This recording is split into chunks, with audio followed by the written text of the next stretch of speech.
সম্মানিত দর্শক, আসসালামু আলাইকুম ওয়া রাহমাতুল্লাহি ওয়া বারাকাতুহু। তো অনেকেই হন্যে হয়ে ভালো মানের ওষুধ খোঁজেন যে আপনার বাচ্চা খাবার খেতে চায় না, রুচি নেই, দুর্বলতা অনুভব করে। তো সেক্ষেত্রে আজকে একটা ওষুধ দেখাচ্ছি, যে ওষুধটা যদি সঠিক নিয়মে খাওয়াতে পারেন তাহলে ইনশাল্লাহ আপনার বাচ্চার যে গ্যাসের সমস্যা সেটা তো কমবেই, পাশাপাশি আপনার বাচ্চার খাবারের প্রতি আগ্রহ বৃদ্ধি পাবে, বাচ্চাকে প্রেশার ক্রিয়েট করে খাওয়াতে হবে না। তো এই যে সমস্যাটা, সেটার মূল কারণ যদি আপনি জানতে পারেন তাহলে কিন্তু সহজেই পরিত্রাণ পাবেন। মূল কারণটা হচ্ছে আপনার বাচ্চার যে গ্যাসটা হচ্ছে সেটা কেন হচ্ছে।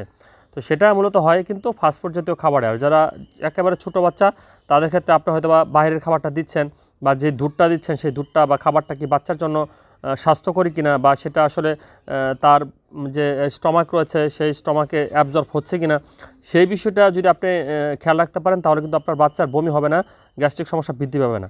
আর যে বাচ্চারা দেখা যায় বাইরে ফাস্টফুড জাতীয় খাবারগুলো বেশি খায় তাদের ক্ষেত্রে গ্যাসের সমস্যাটা বেশি দেখা দেয়। তো সকল ধরনের গ্যাসের ক্ষেত্রে খুবই উপযোগী একটা ওষুধ, যা হচ্ছে রিডন নামে আপনারা পেয়ে যাবেন। এটা হচ্ছে ডম্পিরিডন সাসপেনশন আকারে বাজারে পাওয়া যায়। তো আমরা জানি সাসপেনশন ওষুধগুলো কিন্তু আপনার ঝাঁকিয়ে খাওয়াতে হয়। তো এই ওষুধটা খালি পেটে খাওয়াবেন, দাম হচ্ছে 35 টাকা।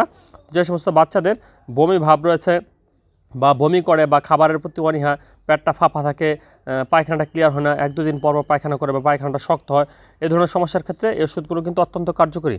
তো এটা বড় ছোট সকলেই গ্রহণ করতে পারে, সেক্ষেত্রে ট্যাবলেট ফরম্যাটেও বাজারে পাওয়া যায়। তো বন্ধুরা, এই যে রিডন সিরাপ, যে রিডন সিরাপটি যদি আপনি খাওয়ান বা ডম্পিরিডন গ্রুপের ওষুধগুলো যদি আপনার শিশুকে খাওয়ান, সেক্ষেত্রে দেখবেন যে শিশুর ক্ষুধাটা বৃদ্ধি পাবে, সে খাবার জন্য আগ্রহ বাড়তে থাকবে।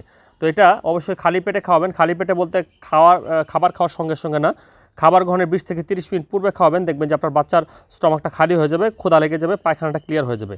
তো পেট যদি খালি হয়ে যায় তখন কিন্তু বাচ্চা এমনিতে খাবে, আপনার বাচ্চাকে প্রেশার ক্রিয়েট করতে হবে না। আর দৈনন্দিন দেখা যায় আমরা ভিটামিন অনেকগুলো খাওয়াই, তো সেই ভিটামিনের আগেও আপনারা যদি ওষুধটা খাইয়ে নেন তারপর ভিটামিনটা গ্রহণ করেন তাহলে দেখবেন যে ভালো ফলাফল পাবেন। আসলে বাচ্চাদের জন্য ভিটামিন অতটা ইম্পর্টেন্ট না, গুরুত্বপূর্ণ না। কেননা দেখা যায় যে ভিটামিন বা সাপ্লিমেন্টগুলো আমরা খাওয়াই তার সবগুলোই মানে ম্যাক্সিমামগুলো কিন্তু দেখা যায় যে বাচ্চার ক্ষেত্রে বিরূপ প্রতিক্রিয়া দেখা দেয়। তো সেক্ষেত্রে ভিটামিন খাবারই কিন্তু পাওয়া যায়। তো সেক্ষেত্রে পুষ্টিকর খাবারগুলো যারা আমরা খাওয়াই বা পুষ্টিকর খাবারে মনোনিবেশ করি তাহলে কিন্তু আপনার বাচ্চা দেখবেন যে স্বাভাবিক যে বাড়ন্ত বিষয়টা সেটা বেড়ে যাবে। তো যারা দেখা যায় যে এই বিষয়গুলো নিয়ে টেনশনে থাকেন বা দুশ্চিন্তায় থাকেন, তারা এই যে বিষয়গুলো উল্লেখ করলাম সেগুলো যদি একটু খেয়াল রাখেন তাহলে কিন্তু আপনি ভালো ফলাফল পাবেন। আর যে বিষয়টা বলতে চাই যে আমরা দেখা যায় আমাদের শিশুদেরকে সবাই বলি যে মোটা হয় না কেন বা স্বাস্থ্য খারাপ কেন। আসলে মোটাটা কিন্তু স্বাস্থ্যগত বিষয় না, তার যে শারীরিক সক্ষমতা রয়েছে সেটা হচ্ছে বড় কথা। আপনার শিশু দুর্বল কিনা বা শিশু অলস কিনা বা স্বাভাবিক যে কার্যক্রম সেটা পরিচালনা করতে পারতেছে কিনা, দেখা যাচ্ছে অল্পতে হাঁপিয়ে উঠতেছে কিনা বা কিছুদিন পর পর অসুস্থ হয়ে পড়তেছে কিনা, এই বিষয়গুলো ইম্পর্টেন্ট। যদি এই বিষয়গুলো ঠিক থাকে তাহলে কিন্তু আপনার দেখা যাচ্ছে যে আপনার শিশু হালকা থাক বা স্বাস্থ্যগতভাবে খারাপ থাক সেটা কোনো বিষয় না। তবে দৈনন্দিন খাবারের ক্ষেত্রে আমরা প্রেশার ক্রিয়েট করব না। আমরা যদি দেখি যে গ্যাস্ট্রিক সমস্যা আছে বা গ্যাস আছে তাহলে এই ওষুধগুলো আমরা খাওয়াতে পারি। ধন্যবাদ সবাইকে।